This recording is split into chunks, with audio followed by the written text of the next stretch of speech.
줄여서 말하는 것을 좀 하기 위해서, 자, 이 간접어법을 기억하면 이제 우리 언어에서 굉장히 많은 말이 또 나옵니다. 어떤 말이 나오냐면,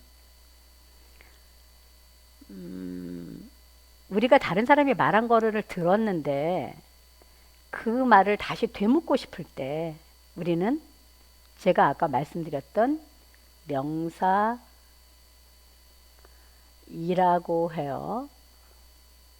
뭐 아까 했던 거 기억나죠? 생일이라고 해요. 뭐 형용사, 뭐 다고 해요. 뭐 이런 것들이 쭉 정리가 되는데 이거는 가능하면 제가 앞으로 지우지 않도록 하겠습니다. 동사는 뭐 는, 니은다고 해요. 아까 물어보는 말이 있었죠. 질문하는 거는 뭐뭐냐고 해요가 됐었죠.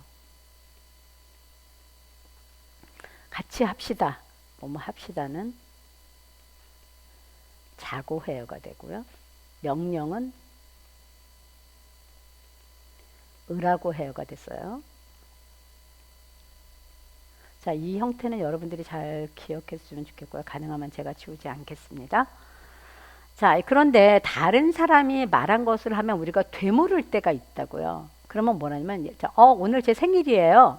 그럼 여러분들이 깜짝 놀라고, 권사님 오늘 생일이라고요? 할 때 보면, 이라고, 요? 이렇게 되는 거예요. 이라고 해요가 아니라, 오늘 권사님 생일이라고요? 이렇게 말하게 되는 거죠. 또, 우리가 형용사도 괜찮은데, 오늘 날씨가 너무 더워요. 그러면, 오늘 날씨가 덥다고요? 믿을 수 없어서 다시 질문하거나 잘못 들었을 때 덥다고요? 이렇게 얘기하죠. 내일 약속은 3시입니다. 네? 몇 시라고요? 이렇게 할 때 라고 이 형태를 보시면 이게 다 간접합법의 형태에서 나왔어요. 그래서 저 다음 달에 결혼하면 결혼한다고요? 이렇게 결혼한다고요? 이렇게 이 간접합법의 형태를 알아야지만 사용되는 말이 굉장히 많아요. 예를 들어 병원에 갔어요. 병원에 갔는데 의사 선생님이 보통 한국에서 왜 그 아기를 출산하면 계속 집에서 몸조리하면서 자주 씻지도 않고 막 이러잖아요. 근데 어떤 의사는 샤워도 열심히 하세요. 이렇게 말하면 네? 샤워하라고요? 이렇게 깜짝 놀랐을 때 이런 말을 쓴다고요. 샤워하라고요? 이런 되물었을 때 우리 언어에 쓰는 말은 보면은 라고요, 한다고요, 이런 형태가 됩니다.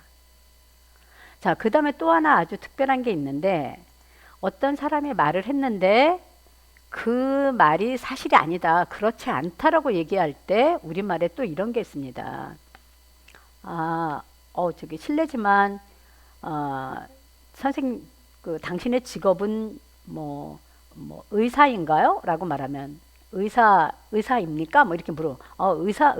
의사죠? 이렇게 말했어요. 그랬더니 나는 의사가 아니에요. 라고 할 때 의사가 아니에요. 이렇게 말할 수도 있지만 우리가 이렇게 말합니다.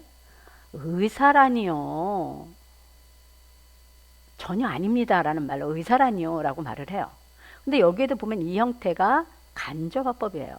당신이 나한테 의사라고 말하는데 그렇지 않습니다라고 말하는 간접 형태를 써요. 그래서 의사라니요. 아닙니다. 절대로 아닙니다. 라고 할 때 라니요라는 말을 써요. 그래서 이 형태가 우리 언어에 굉장히 많이 사용되는 것입니다.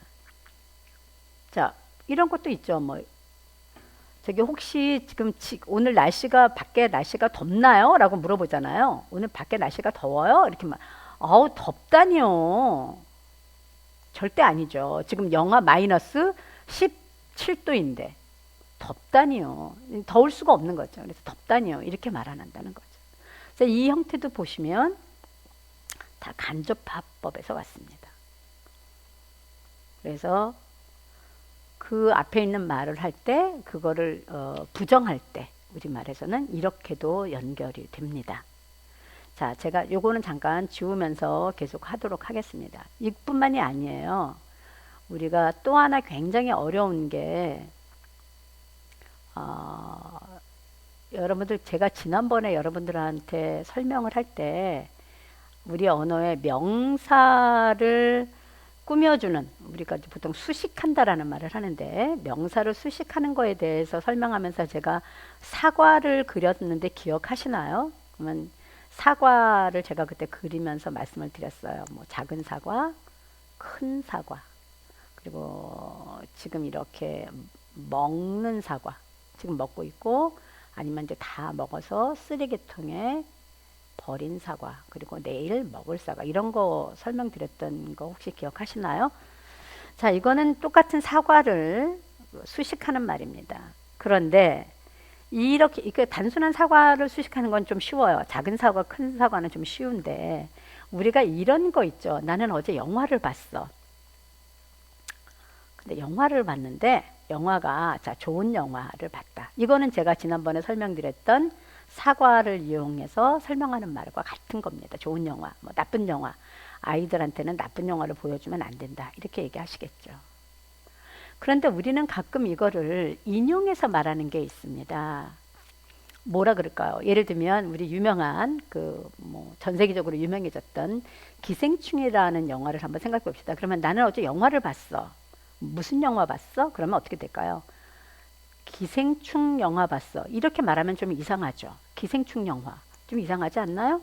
그러면 우리는 뭐라 그래야 되냐면, 기생충이라고 말하는 영화, 우리가 그 제목을 기생충이라고 부르는 영화, 그게 말하셔야 됩니다. 그러면 기생충 영화가 아니라, 기생충은 명사기 때문에 기생충이라고 하는 영화, 이렇게 쓰셔야 돼요. 그리고 여기에서도 마찬가지로 제가 아까 말씀드렸지만 축약 형태가 됩니다. 축약 형태가 돼서 어떻게 되냐면, 이라고의 여기 고하고 하가 줄어들어요. 그래서 어떻게 될까요? 기생충이라는 영화. 이거를 납득시키기가 되게 어렵습니다. 가끔 영화의 제목 중에 이렇게 명사로 끝나는 게 아니라 문장으로 끝나는 게 있죠. 아니면 책도 그렇고요. 뭐 어떤 책이 있을까요? 요즘 어떤 책 제목에 보니까 그런 게 있던데, 나는 뭐 나대로 살기로 했다, 뭐 이런 영화가 있던데, 뭐 그런 책이 있었던 것 같은데, 하나의 문장이죠. 그러면 어떻게 될까요? 나는 나로 살기로 했다. 하나의 문장이잖아요. 그러면 나는 어제 책을 샀어요. 무슨 책을 샀어요? 그러면 이 말씀을 하셔야 돼요. 그럼 어떻게 될까요? 나는 나로 살기로 했다는 책을 샀어요. 이거는 지금 책의 제목인데, 책을 설명하려면 나는 나로 살기로 했다고 하는 책을 샀어요가 돼야 되고요. 이것도 역시 줄어서 나는 나로 살기로 했다고 하는 책, 이렇게 말씀하셔야 되는데, 여기에서 고하고 하가 또 줄어들어요. 그래서 나는 나로 살기로 했다는 책을 샀어요 라고 말하셔야 돼요. 우리나라 사람들도 어려운데 이거를 외국인이 이해하기는 쉽지 않겠죠. 그래서 이 과정을 설명하셔야만 합니다. 이게 우리 언어의 간접 합법입니다.